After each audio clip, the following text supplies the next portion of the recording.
Hello dosto, today we gonna start the new chapter, emergence of new states.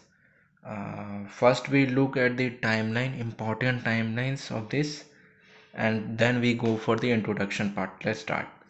Timeline: the Battle of Plassey 1757, after that third Battle of Panipat in 1761, Battle of Buxar in 1764, after the Treaty of Allahabad in 1765, and then Treaty of Benares in 1773 to 1775 between them.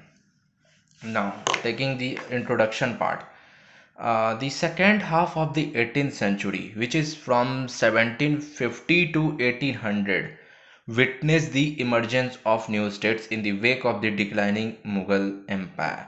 Mughal empire का जो declining period था उस समय में जो 1750 के बाद जो 1800 तक था वो एक तरह से इमरजेंस ऑफ न्यू स्टेट्स को देखा जाता है उसमें। तो 18th सेंचुरी जो थी 1700 से 1800, उसके बीच उसको दो भाग में बांटा गया। First half 1700 to 1750 and second half 1750 to 1800। Now ये जो फर्स्ट हाफ चालू हुआ इसको basically decline of the Mughal empire कहा जाता है, मतलब उस समय से मुगल एम्पायर का डिक्लाइनिंग चालू हो चुका था। और सेकेंड हाफ को basically emergence of new state के लिए जाना जाता है, क्योंकि वो उस समय बहुत सारे न्यू स्टेट्स एमर्ज हुए, क्योंकि मुगल एम्पायर डिक्लाइन कर रही थी इस कारण। सो उनके on the basis of their nature of formation, this new state can be classified into three main category। उनके नेचर के बेसिस पे हम न्यू स्टेट को तीन भाग में डिवाइड करते हैं in the three main category। First, successor states, second is the warrior state, and third is the independent kingdom। In successor states there are Bengal, Awadh, Hyderabad। In warrior states there are Marathas, Sikhs, Jats, Bangash, Pathan and Rohilas and Satnamis। In the independent kingdoms there are Rajput states, Mysore and Travancore, Kerala। Now, these all states carried the legacies of the Mughal Empire in a decentralized manner। Now we first take the successor state। successor state क्या है? successor state जो है उसको found किया गया था मुगल सूबेदार्स के द्वारा, जो कि गवर्नर थे। वो उसकी जो डिक्लाइनिंग हो रही थी मुगल एम्पायर के, उसके बाद वो एक ऑटोनोमस रूलर बने वहाँ के। वो जहाँ पे गवर्नर थे वहाँ पे एक ऑटोनोमस रूलर बन गए after on the during the declining of the Mughal empire. So ये जो स्टेट सब थे जो मुगल प्रोविंसेस कहलाते थे, वो एक तरह से ऑटोनोमस स्टेट के फॉर्म में बदल गई over the period of time. ना जो ये सूबेदार गवर्नर थे इन्हें फॉर्मली कभी डिक्लेयर नहीं किए अपने आप को, मुगल एम्पायर से डिसोशिएट नहीं किए, फॉर्मली कभी भी डिसोशिएट नहीं किए, लेकिन वो एक तरह से सेमी ऑटोनोमस रूलर हुआ करते थे वो अपने कंडक्ट में उनके, क्योंकि वो इकोनॉमिकली की जो भी डिसीजंस होते थे वो अपने लेते थे, वो जो भी एडमिनिस्ट्रेटिव डिसीजन होते थे वो भी अपने लेते थे। तो सक्सेसर स्टेट के जो मेंटेन किए उन्होंने अपने ऑफिस को, जैसे कि दीवानी के ऑफिस, निज़ामत के ऑफिस, वो इंडिपेंडेंट हो गई थी मुगल कंट्रोल के इंडिपेंडेंट हो गई थी दीवानी और निज़ामत। दीवानी डिपार्टमेंट ऑफ रेवेन्यू को कहते हैं, निज़ामत चीफ एडमिनिस्ट्रेटिव ऑफिस को कहते हैं। ये दोनों इंडिपेंडेंट हो गए थे मुगल कंट्रोल के। और हाउ एवर जो ये सब जो स्टेट्स थे वो स्टिल कंसिडर्ड किया जाता था उनको एक मुगल एम्पर के कंट्रोल में, क्योंकि एक सिंबॉलिक अथॉरिटी और एक रेफरेंस पॉइंट था उनके लेजिटिमेट एक्ट के लिए। मतलब कोई भी वो काम करते थे वो एक मुगल एम्पर के कंसिडर्ड में आती थी और एक सिंबॉलिक अथॉरिटी थी। तो जो सक्सेसर स्टेट थे वो तीन थे, हम जानते हैं, जब बंगाल, अवध और हैदराबाद। पहले हम डिस्कस करते हैं बंगाल का। बंगाल के नवाब ऑफ बंगाल में नवाब हुआ करते थे। नवाब ऑफ बंगाल के बारे में हम जानते हैं, उनके टाइमलाइन के बारे में कुछ जान लेते हैं एक मैप के फॉर्म में। फर्स्ट आए Murshid Quli Khan 1713 to 1727। After that Shujauddin 1727 to 1739। After that Sarfaraz Khan 1739 to 1740। After that Ali Vardi Khan 1740 to 1756। After that, Sirajuddaulah 1756 to 1757. After that, Mir Jafar 1757 to 1760. After that, Mir Qasim 1760 to 1763. After that, Mir Zafar 1763 to 1765. ना मुर्शिद कुली खान जिनका rain एक तरह से 1713 to 1727 तक रहा। मुर्शिद कुली खान को एक तरह से दीवान के तरह भेजा गया था बंगाल में। जो दीवान मतलब एक कलेक्टर ऑफ रेवेन्यू के ऑफिसर के फॉर्म में उनको औरंगजेब द्वारा भेजा गया था बंगाल में। इनको एक राइट दे दिया गया था। He has given the right to control both imperial office. उनको राइट दे दिया गया था से कि आप इम्पीरियल ऑफिस को कंट्रोल करें। कौन इम्पीरियल ऑफिस?